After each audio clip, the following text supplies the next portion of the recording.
నమస్తే. నేను మీ అశ్విని కుమార్. నార్త్ బెంగాల్ అయిపోయింది. సెంట్రల్ బెంగాల్, వెస్ట్ బెంగాల్లో సెంట్రల్ బెంగాల్లో ఏ పార్టీ ఎన్ని స్థానాలు గెలుచుకోవచ్చు? ఆ ఒపీనియన్ పోల్ ముందు ఇంట్రోగా మనం ఇప్పుడు 2019, 21 అసెంబ్లీ ఎన్నికలు, 2024 లోక్సభ ఎన్నికలు వెస్ట్ బెంగాల్ ఓటింగ్ ప్యాటర్న్ చూస్తే ఎప్పుడూ కూడా బెంగాలీ ప్రైడ్ అంటూ మమతా బెనర్జీ ముందుకెళ్తుంది. కానీ ఆ ఓటింగ్ ప్యాటర్న్లో బెంగాలీ మాట్లాడేవాళ్ళు, బెంగాలీ ఓటర్స్ లేదా బెంగాలీ వాళ్ళు ఎక్కువగా టీఎంసీకి బీజేపీకి neck to neck vote share ఇచ్చారు లేదా ఓట్స్ వేశారు. మమతా బెనర్జీకి లీడర్లో ఎక్కడొస్తుందని చూస్తే మనం చాలా గ్రాఫ్లో చాలా క్లియర్ కనబడుతోంది మనకి. నాన్ బెంగాలీ ముస్లిం ఓటర్స్ పూర్తిగా వన్ సైడెడ్గా వేశారు మమతా బెనర్జీకి. బెంగాలీ ప్రైడ్ అని ఆమె చెప్పుకుంటూ ఉంటుంది, కానీ ఆమెను గెలిపిస్తోందంతా కూడా నాన్ బెంగాలీ ముస్లిం ఓటర్స్. అయితే ఈసారి పోలరైజేషన్ బాగా కనబడుతోంది. అందుకే మమత అన్ని రకాలుగా అస్త్రాలన్నీ అయిపోయినాయి. ఇక మళ్ళీ ఓటర్స్ని భయపెట్టే లెవెల్కి దిగారు. ఒక చిన్న వీడియో ప్లే చేయడానికి ప్రయత్నిస్తాను. ఒకవేళ కాపీరైట్ అయితే ఇమేజ్ పెడతాను. చాలా క్లియర్గా చూడొచ్చు. అక్కడ మన టీఎంసీ గూండాసు బీజేపీ ఓటర్స్ ఇంటికి వెళ్ళి మీరు బీజేపీకి ఓటేయద్దు, లేదు పోలింగ్ రోజు మీరు అసలు బయటికి రావద్దు అంటూ భయపెట్టడం మొదలుపెట్టారు. అప్పుడే దీన్ని బట్టి అర్థమవుతోంది బెంగాల్లో ఎలా మారుతోంది అని.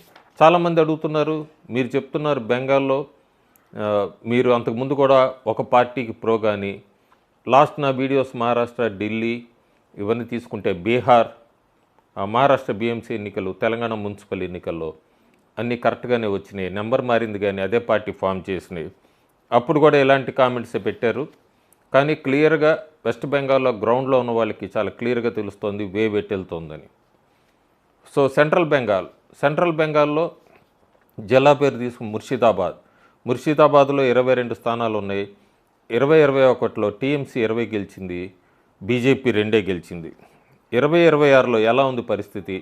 ఈ 22 అసెంబ్లీ స్థానాల్లో బీజేపీ 4 గెలుచుకునే అవకాశం ఉంది, TMC 13, INC Congress party 4, AJUP party 1 స్థానం. ఈ ఎంఐఎం, ఏజేయూపీ ముస్లిం ఓట్స్ని స్ప్లిట్ చేస్తున్నాయి. ఇక్కడ ముస్లిం ఓట్ బ్యాంక్ ఎక్కువ ఉంది ముర్షిదాబాద్లో. టీఎంసీ 13, కాంగ్రెస్ కూడా అక్కడ 4 స్థానాలు గెలుచుకోబోతోంది. సో బీజేపీ ఒక 2 స్థానాలు గెయిన్ అవుతోంది, టీఎంసీ 13 స్ప్లిట్ అవుతుంది. అయితే టీఎంసీకే మద్దతు ఇస్తారు తర్వాత కాంగ్రెస్ కానీ ఇవన్నీ. ఏజేయూపీ ఎటువైపు ఉంటుందో పోస్ట్ ఎలక్షన్స్ మనం వెయిట్ చేసి చూడాలి. ఇంకా తర్వాత నదియాలో 17 అసెంబ్లీ స్థానాలు ఉన్నాయి. 2021లో బీజేపీ 9 గెలిచింది, టీఎంసీ 8 గెలిచింది. నేను అన్నిట్లో కూడా అసెంబ్లీ నియోజకవర్గాలు ఇవ్వట్లేదు, ఎక్కువ ఉంటున్నాయి కాబట్టి కొన్ని ఇస్తాను, క్రూషియల్ జిల్లాలవి. ఈ నదియాలో 17 అసెంబ్లీ స్థానాల్లో 2026లో బీజేపీ 12 గెలుచుకుంటుంది, టీఎంసీ 5 గెలుచుకుంటుంది. బీజేపీ గతం కన్నా కూడా 3 స్థానాలు అధికంగా గెలుచుకోబోతోంది. టీఎంసీ డౌన్ అవుతుంది నదియాలో. బీర్భూమ్ జిల్లా ఉంది, 11 స్థానాలు ఉన్నాయి. 11లో 2021లో టీఎంసీ స్వీప్ చేసిందని చెప్పచ్చు, 10 స్థానాలు గెలిచింది. బీజేపీ కేవలం 1 స్థానానికే పరిమితమైంది. 2026లో బీజేపీ కొద్దిగా పుంజుకుంటోంది. ఇక్కడ 4 స్థానాలు, టీఎంసీ 7 స్థానాలు గెలుచుకుంటోంది. సో బీర్భూమ్ తర్వాత పూర్బ బర్ధమాన్, ఈ జిల్లాలో కూడా 16 స్థానాలు ఉన్నాయి. 2021లో టీఎంసీ 16కి 16 గెలుచుకుంది, వన్ సైడెడ్. 2026లో బీజేపీ ఇక్కడ ఖాతా తెరుస్తుంది, 4 స్థానాలు గెలుచుకోబోతోంది. టీఎంసీ 12 స్థానాలు గెలుచుకోబోతోంది. ఆ తర్వాత జిల్లా పశ్చిమ బర్ధమాన్, ఇక్కడ 9 స్థానాలు ఉన్నాయి. 2021లో బీజేపీ 3 స్థానాలు గెలుచుకుంది, టీఎంసీ 6 స్థానాలు గెలుచుకుంది. 2026లో బీజేపీ 7 గెలుస్తుంది, టీఎంసీ 2 గెలుస్తుంది. కాకపోతే ఇక్కడ పందబేశ్వరు, అజాన్సోల్లో మాత్రం కొద్దిగా కీన్ కాంటెస్ట్ ఉంది ఇక్కడ.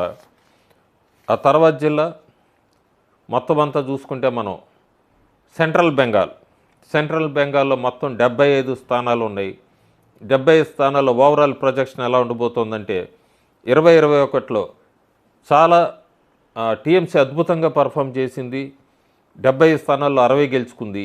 బీజేపీ 15 స్థానాలకే పరిమితమైంది. కారణాలు ఏమన్నా అవ్వచ్చు, కోవిడ్ సమయం, రిగ్గింగ్, ఇవన్నీ ఏ కారణాలైనా కూడా 2026లో బీజేపీ 75లో 31 స్థానాలు గెలుచుకోబోతోంది. టీఎంసీ 39 స్థానాలు, కాంగ్రెస్ పార్టీ 4, ఏజేయూపీ 4. సో మనం ఓవరాల్గా ఇప్పుడు నార్త్ బెంగాల్, ముందు వీడియోలో నార్త్ బెంగాల్, ప్రస్తుతం సెంట్రల్ బెంగాల్, ఈ రెండు కలిపితే 129 అసెంబ్లీ స్థానాలకి ఒపీనియన్ పోల్ ఇచ్చాను. మొత్తం 294. ఈ 129లో బీజేపీ 69 గెలుచుకుంటుంది, టీఎంసీ 53, కాంగ్రెస్ పార్టీ 6 స్థానాలు, అదర్స్ ఏజేయూపీ 1. సో ఫైట్ నడుస్తుంది. ఇంకా దాదాపు 170 నియోజకవర్గాలకి ఒపీనియన్ పోల్ ఇంకొక 2 ఎపిసోడ్స్లో ఇస్తాను. మొత్తానికి బీజేపీ బెంగాల్లో పుంజుకుంది. ఆ పుంజుకున్నది అధికారం దాకా వెళ్తుందా, ఎక్కడ ఆగుతుంది, ఇవన్నీ కూడా తర్వాత 2 ఎపిసోడ్స్లో క్లియర్గా చెప్తాను. బెంగాల్లో మాత్రం సెంట్రల్ ఫోర్సులు దిగాలని వైలెన్స్, మాల్దాది, ఇదంతా కూడా చాలా సీరియస్గా తీసుకుంది కోర్టు, ఈసీఏ. కానీ ఇవన్నీ ఎక్కడి దాకా వెళ్తాయి, ఎలా ఎండ్ అవుతాయి, పోలింగ్ రోజు ఎలా జరుగుతుంది, ఇవన్నీ కూడా కౌంట్ అవుతాయి. మమతా బెనర్జీనే వైలెన్స్ని పుష్ చేస్తూ బీజేపీ వైలెన్స్ని క్రియేట్ చేస్తోంది. ఎందుకంటే ఓడిపోతుందని తెలుసు, ప్రెసిడెంట్ రూల్ పెట్టాలి అని అనుకుంటుంది బీజేపీ అంటూ కూడా స్వరం మార్చారు.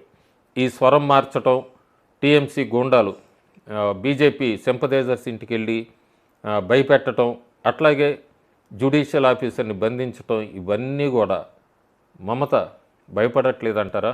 మీరే చెప్పండి. Thank you.